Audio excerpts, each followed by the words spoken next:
Сайн байна уу? Таны алдар? Наа Баасан Жиргал гэдэг Баярагийн Баасан Жиргал. За, Монгол улсын айл нутгийн хүн бай.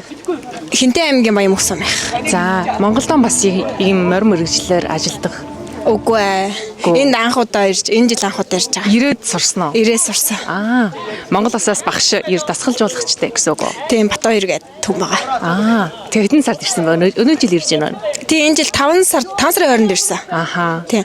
Тэгээд 5 сараас ирээд сураад одоо өдөр болгон үзүүлбэртэй гэсэн. Тийм өдөр болгон бэлтгэлээ хийгээл тоглолтоо тоглоол. Хөдий хугацаа сураад хөдийгөөс эхлээд 1 сар бэлтгэлийн хугацаа гэж болдгийн. Тэгээд 1 сар бэлтгэлийн хугацаанд ерөнхийдөө тоглолтынхоо чиг хандлагыг одоо дургийг гаргаад гэх юм уу. Тэгээд ингээ морь зөрөөнд сураад морин дээр одоо жигэдээ сураад тэгэл байж энэ да. За та өөрөө ямар дүр тоглосон бэ? Би одоо энэ олонний хэсэгт нь тэгэл ер нь гүжил юм сурж байгаа болохоор шинэ хүмүүс л одоо дандаа ер нь хинхэн хуучин өмнө ингээд мороор явж исэн хүмүүс байгаа. Таны хувьд бол биш. Мэргэжлийн цөөхөд хүмүүс л мэргэжлийн бусд нь бол дандаа мэргэжлийн хүмүүс байгаа. Тийм. Тэгээд жуулчид хэр хүлээж авдаг та нарыг? Ер нь айгүй их үздэг хүмүүс. Дандаа энэгээр аялж байгаа хүмүүс ер нь их дээрж үздэг. Хэдэн сар жуулчид их байсан уу?